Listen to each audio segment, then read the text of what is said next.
মহতারামকে তার আলোচনা রাখার জন্য সবিনয় অনুরোধ করছি। আসসালামু আলাইকুম ওয়া রাহমাতুল্লাহি ওয়া বারাকাতুহু। ইন্না হামদালিল্লাহিল আকরামিল্লাযী খালাকাল ইনসানা ওয়া কাররামাহু ওয়া 'allamaহু মিনাল বায়ানি মা লাম ইয়া'লাম। فسبحان الذي لا يحصى امتلاله باللسان ولا بالقلم. نشهد أن لا إله إلا الله وحده لا شريك له، ونشهد أن سيدنا وحبيبنا وبشيرنا ونذيرنا وحبيبنا وطبيبنا ومولانا محمدا عبده ورسوله الذي أرسله بالحق بشيرا ونذيرا وداعيا إلى الله بإذنه وسراجا منيرا. فقد قال الله تعالى في كلامه المجيد وفي فرقانه الحميد: أعوذ بالله من الشيطان الرجيم. بسم الله الرحمن الرحيم. ومن أعرض عن ذكري فإن له معيشة ضنكا ونحشره يوم القيامة أعمى. إن الله وملائكته يصلون على النبي يا أيها الذين آمنوا صلوا عليه وسلموا تسليما. اللهم صل على سيدنا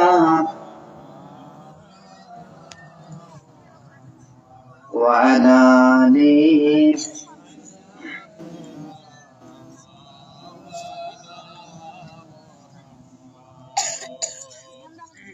কত ব্যথা বেদনা সয়েছ যে তুমি, তোমারই কোলে লাল তায়েফের ভূমি। ফেরেশতা এসে চায় ধ্বংসের হুকুম, লৌহ মাকা মুহাম্মদ প্রাণেতে হাজরাত। হে আল্লাহ রহম করো এ তায়েফবাসীকে, এরা চেনেনি তো আমি যে মুহাম্মদ, হৃদয়ে মুহাম্মদ। আল্লাহুম্মা সাল্লি আলা مولانا وعلى آله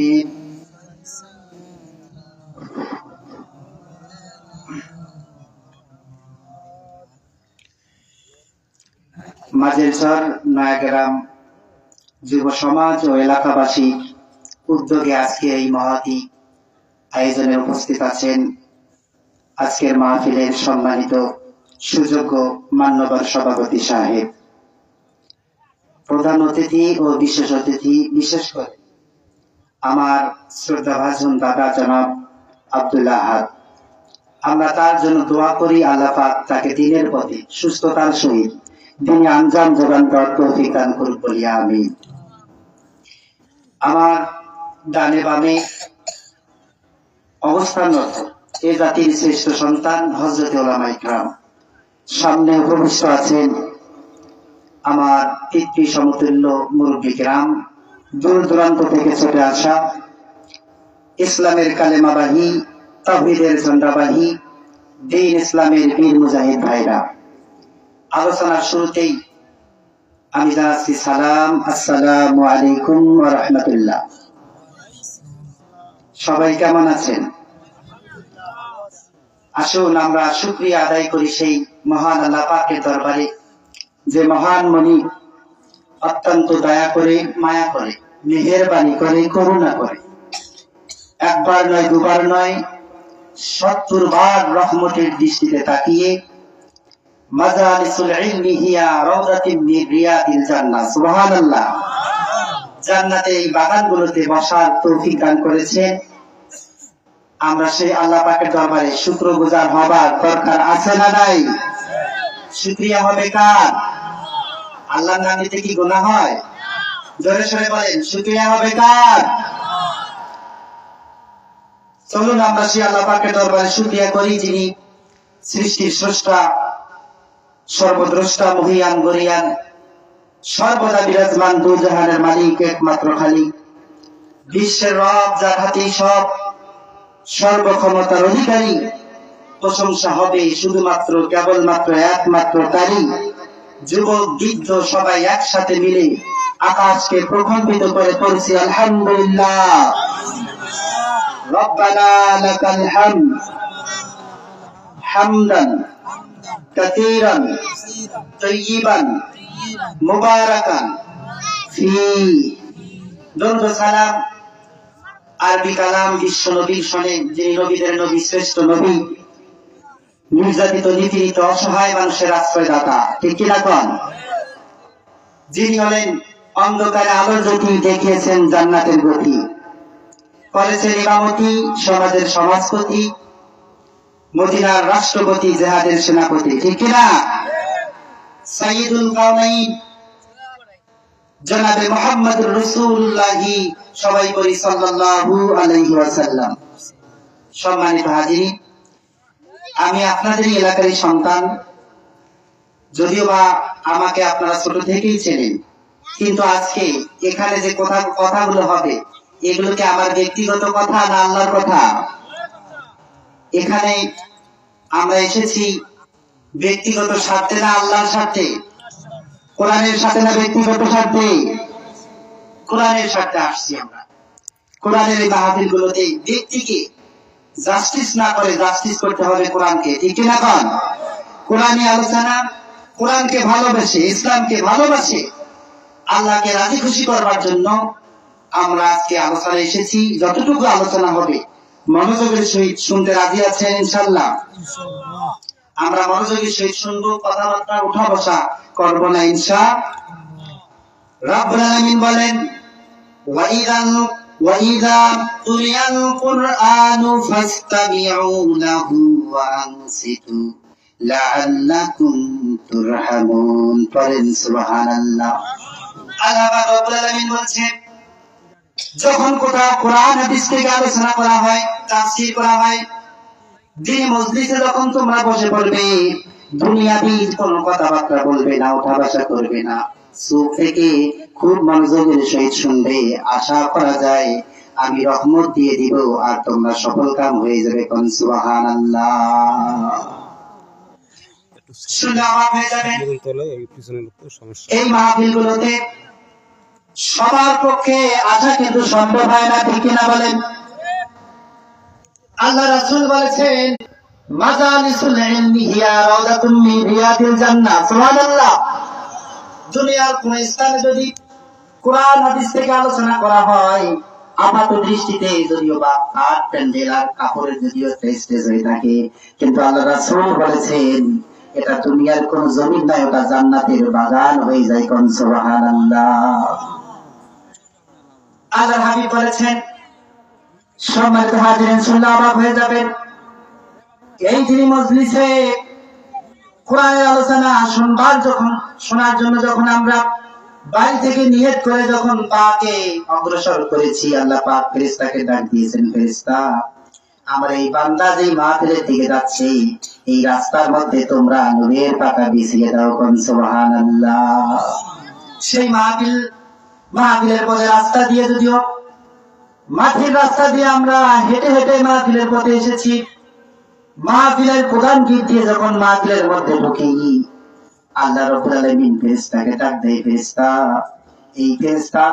এই ফেরেশতা শোনো, তোমরা আমার এই বান্দা কোরআনের মজলিসে বসে পড়বে, তার জিন্দেগির যত গুনার বোঝা আছে, সে জেনে অজেনে বুঝে অবুঝে যতগুলো গুনাহ করেছে, তার কাঁধ থেকে সেই গুনার বোঝাকে মাহফিল থেকে দূরে রেখে দাও, কোন সুবহানাল্লাহ।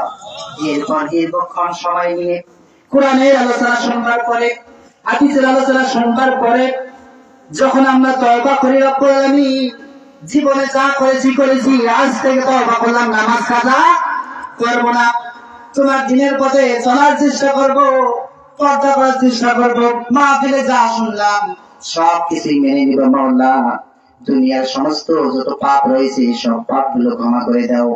যখন এভাবে দোয়া করে মাহফিল থেকে আমরা বাইরে চলে যাই, আল্লাহ পাক ফেরেশতাকে বলে, ফেরেশতারা আমার বান্দার কাঁধ থেকে যে তোমরা গুনার বোঝা সরিয়ে রেখেছো, ওই গুনার বোঝা আর বান্দার কাঁধের মধ্যে দিও না, কোন সুবহানাল্লাহ। এরকম মহৎ একটি আয়োজনে আল্লাহ পাক রব্বুল আলামিন আমাদেরকে শামিল করেছেন। এই মাহফিলগুলোতে ইচ্ছা করলে কেউ আসতে পারবে না, আল্লাহ পাক যাকে রহমত করবেন, রহমতের দৃষ্টিতে কবুল করবেন, সেই ব্যক্তিগুলো এই মাহফিলের মধ্যে আসতে পারে, ঠিক কিনা বলেন? দেখবেন মাহফিলের আওয়াজ কিন্তু বহু দূরে যাচ্ছে, সারাদিন ব্যাপী মাইকেল হয়েছে, কোরআনের আলোচনা হবে, তথাপিও অনেক মানুষ বাজারের মধ্যে ঘোরাফেরা করতেছে, ঠিক কিনা কম? বাড়িতে আবার অনেকে ঘুমিয়ে আছে, তারা কিন্তু আল্লাহ পাকের রহমত থেকে বঞ্চিত। কাজে এটা আমাদের জন্য সৌভাগ্যের ব্যাপার যে আল্লাহ পাক আমাদেরকে এই মাহফিলের জন্য কবুল করেছেন।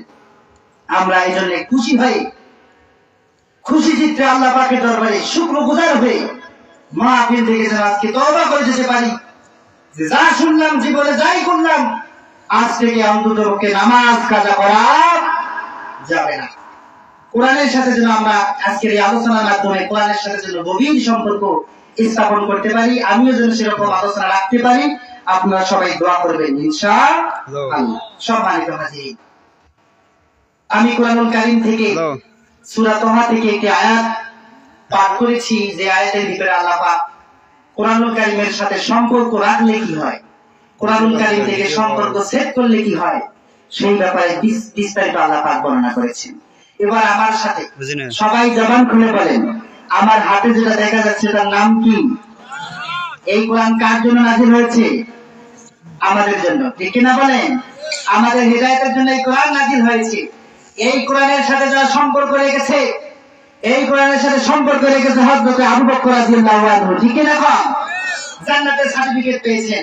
সম্পর্ক রেখেছেন হযরত ওমর রাদিয়াল্লাহু আনহু, সোনার মানুষে পরিণত হয়েছে, ঠিক কিনা কম? এই কোরআনের সাথে যারা সম্পর্ক রাখে, আল্লাহ পাক রব্বুল আলামিন বলেছেন, এই পবিত্র কালামুল্লাহ শরীফের সাথে যারা সম্পর্ক রাখবে, তাদেরকে আল্লাহ রাব্বুল আলামিন পৃথিবীতে স্বর্ণের মানুষে পরিণত করবেন এবং মৃত্যুর সাথে সাথে তার নসিবে জান্নাত লিখে দিবেন, সুবহানাল্লাহ। আর এই কোরআন কারীম থেকে সম্পর্ক ছিন্ন করেছিল আবু জেহেল, ঠিক কিনা কন? দুনিয়াতে জুতার পিঠা খেয়ে তারা লাঞ্ছিত হয়ে দুনিয়া যাওয়া হয়েছে, ঠিক কিনা? যারা এই কোরআনের সাথে গাদ্দারি করেছে, কোরআনের সাথে সম্পর্ক রাখে নাই, কোরআনকে হাই প্রতিপন্ন করেছে, তারা এই পৃথিবীতে আজ হোক কাল হোক লাঞ্ছিত হয়েছে, লাঞ্ছিত হবে, এটা থেকে দূরে সরে যাওয়ার কোনো সুযোগ নাই। শুনে অবাক হবেন সম্মানিত হাজির, এই কোরআনের আলংকারিক শৈলী, সাহিত্যিক মাধুর্যতা, ভাবের পাণ্ডিত্য, শব্দের স্বতঃস্ফূর্ততা প্রয়োগ এবং বাক্যের অবাধ প্রয়োগগুলো সমকালীন সময়ে আরবি ভাষাভাষী কবিদেরকে অবাক বানিয়ে দিয়েছে। তারা এই কথা বলতে বাধ্য হয়েছে, হাদা লাইসা কালামুল বাশার। আল্লাহু আকবার বলেন। শুধু মানুষেরা কেন, জিনরা যখন এই কোরআনকে শুনেছে, এই কোরআনের তেলাওয়াত শুনেছে, জিনরা বলেছে ইন্না সামি'না কুরআনান আযাবা, বলেন সুবহানাল্লাহ। কি আজীব কোরআন আল্লাহ পাক দিয়েছেন। তাহলে যে জিনরা এই কোরআনকে বুঝতে পেরেছে, আমরা অনেক মানুষ হতভাগা, আমরা এই কোরআনকে বুঝতে পারি নাই, ঠিক কিনা বলেন? এই জন্য কোরআনুল কারীমের সাথে সম্পর্ককে গাঢ় করার দরকার আছে না নাই? রব্বুল আলামিন বলেন وَمَنْ أَعْرَضَ عَنْ ذِكْرِي فَإِنَّ لَهُ مَعِيشَةً ضَنكًا وَنَحْشُرُهُ يَوْمَ الْقِيَامَةِ أَعْمَى। জোরে কোন আল্লাহু আকবার। আল্লাহ পাক রব্বুল আলামিন বলেন, যারা এই কোরআনের সাথে সম্পর্ককে ছেদ করে দিবে, কোরআন থেকে নিজেকে মুখ ফিরিয়ে নেবে, কোরআন থেকে নিজেকে দূরে রাখবে, তাদের জন্য আল্লাহ পাক রব্বুল আলামিন দুটি শাস্তি রেখেছেন। এক নম্বর শাস্তি হলো, পৃথিবীতে তার যতই প্রভাব প্রতিপত্তি থাকুক না কেন, যতই সম্পদের মালিক হোক না কেন, তার মনের ভিতর থেকে শান্তিটাকে আল্লাহ পাক উঠাইয়ে দিবে। নাউযুবিল্লাহ। কোথাও সে শান্তি পাবে না। অঢেল টাকা পয়সার মালিক, অনেক সম্পদের মালিক, কিন্তু মনের ভিতরে শান্তি নাই, আছে না নাই?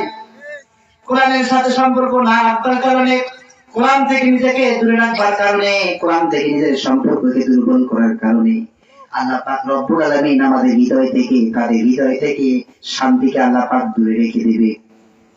এরপরে আল্লাহ পাক রব্বুল আলামিন বলেন, দুই নম্বর শাস্তি আরো কঠিন। যেদিন কিয়ামতের ময়দানে আল্লাহ পাক রব্বুল আলামিন আমাদেরকে হাসরের ময়দানে দাঁড় করাবেন, সেই কঠিন সময়ে আমাদেরকে অন্ধ করে উঠাবেন। নাউযুবিল্লাহ।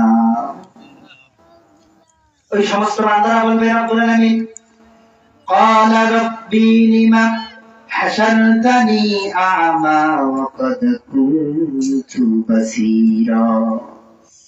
আল্লাহ তাআলা, দুনিয়ায় আমি চক্ষুষ্মান ছিলাম, দুনিয়ায় তো আমি চক্ষু দিয়ে দেখতে পেতাম, কি এমন পাপ করেছি, কি এমন অপরাধ করেছি, এই ভয়ঙ্কর ময়দানে, হাসরের ময়দানে, হিসাবের ময়দানে আমাকে কেন আপনি অন্ধ করে উঠালেন? কেন আমার চোখের দৃষ্টি শক্তিকে কেড়ে নিলেন?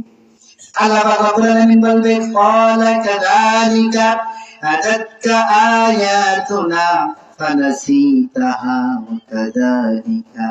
ওয়া কাযালিকাল ইয়াওমা তুনসা।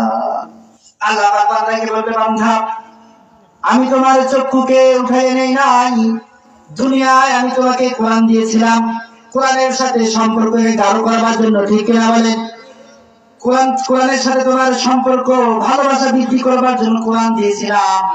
তুমি কোরআন থেকে সম্পর্ক রাখো নাই, কোরআন থেকে নিজেকে দূরে রেখেছো।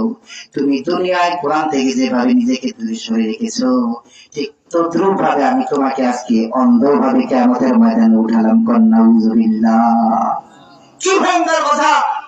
সম্মানিত হাজিরিন, কিয়ামতের ময়দান কত ভয়াবহ হবে! আল্লাহ পাক বলেছেন, গর্ভবতী মহিলারা কিয়ামতের সেই দিনের শিকারের অবস্থা দেখে গর্ভের সন্তানকে তারা গর্ভপাত করে ফেলবে। নাউযুবিল্লাহ। এত ভয়ঙ্কর জায়গা, যেদিন প্রাণপ্রিয় স্ত্রী, স্বামী কি তার স্ত্রীকে বলবে, স্ত্রী গো, বড় বিকায়দায় পড়েছি, একটু সাহায্য লাগবে, একটা দেখি লাগবে। স্ত্রী বলবে, দুনিয়া আমার স্বামী ছিল না। কত সুন্দর আদরের বাবা মা সন্তানের কাছে কি বলবে, বাবারে, বড় হিসাবের জটিলতায় পড়েছি, একটা মাত্র নেকি দরকার। কয়টা নেকি? কম, একটা মাত্র নেকি দরকার, আমাকে সাহায্য করো। যে সন্তানকে এত সুন্দর করে ভালোবাসা দিয়ে, নিজে না খেয়ে, নিজে না পড়ে সন্তানকে খাওয়ায় বাবা মারা, ঠিক কিনা? নিজে না পড়ে কিন্তু সন্তানের কোনো কমতি রাখে না, সেই সন্তান বাবাকে লক্ষ্য করে বলবে, আমি আপনাকে চিনি না, তুমি আমার বাবা মা ছিল না। নাউযুবিল্লাহ। এমন ভয়ঙ্কর একটি মাঠ, যেই মাঠে সন্তানের সাথে বাবা মার কোনো পরিচয় থাকবে না, স্ত্রীর সাথে স্বামীর পরিচয় থাকবে না, পাড়া প্রতিবেশী কেউ কাউকে পরিচয় দিবে না। প্রাণ প্রিয় বন্ধু, প্রাণ প্রিয় দোস্ত, যার সাথে সকালবেলা হলেই সাক্ষাৎ হয়, ঠিক কিনা? কোন ছাত্রখানে মজে পড়ে গল্প করেন, ঈশার নামাজ কাজা করে ছাত্রখানে গল্প করেন, সেই প্রাণ প্রিয় বন্ধু আপনাকে পরিচয় দিবে না। এমন ভয়ঙ্কর একটি ময়দানে আল্লাহ পাক যদি আরো চোখটাকে কানা করে দেয়, অন্ধ করে দেয়, তাহলে আরো কত দুর্ভাগা হয়ে যাবে, কথা কোন ঠিক কিনা? আরো অনেক দুর্ভাগার মধ্যে আমাদের পড়তে হবে, এমন ভয়ঙ্কর একটি অবস্থায় আমাদের থাকতে হবে। এই জন্য যারা কোরআন থেকে সম্পর্ককে দূরে রেখেছে, তওবা করে কোরআনের সাথে